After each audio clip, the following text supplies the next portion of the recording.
আপনি কি জানেন ইরানের বর্তমান মুদ্রাস্ফীতি 50% না, বরং 100% পর্যন্ত বেড়ে গেছে। মানে গত বছর যে জিনিস কিনতে 100 টাকা লেগেছে, সেই জিনিস বর্তমানে কিনতে ইরানে লাগতেছে 200 টাকা। হ্যাঁ, আমি ইরানের কথা বলছি। ইরানের বর্তমান মুদ্রাস্ফীতি 45% থেকে প্রায় 50% পর্যন্ত বেড়ে গেছে। কিছু কিছু ক্ষেত্রে, বিশেষ করে খাবারের ক্ষেত্রে, এই পরিস্থিতি প্রায় 100% পর্যন্ত বেড়ে গেছে। ইরানের বর্তমান মুদ্রাস্ফীতি প্রায় 45% থেকে 50%-এরও বেশি।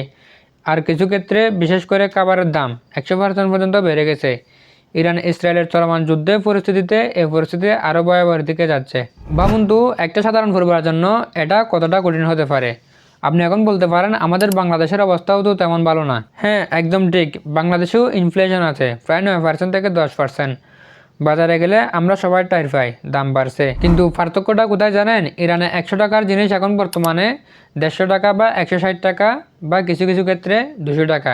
আর বাংলাদেশে 100 টাকার জিনিস 109 থেকে 112 টাকা।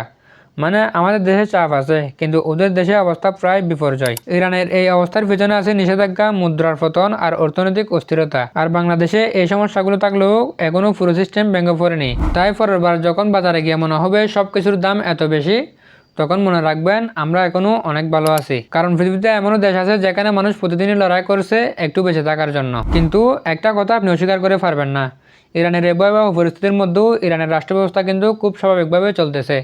বাংলাদেশ হলে কি এই ব্যবস্থা স্বাভাবিকভাবে চলতে পারতো? আপনার কি মনে হয়? কমেন্টে জানাতে পারেন। ভিডিওটি ভালো লাগলে শেয়ার করতে পারেন। ফেসবুক থেকে দেখলে ফলো, আর ইউটিউব থেকে দেখলে সাবস্ক্রাইব করার অনুরোধ রইল।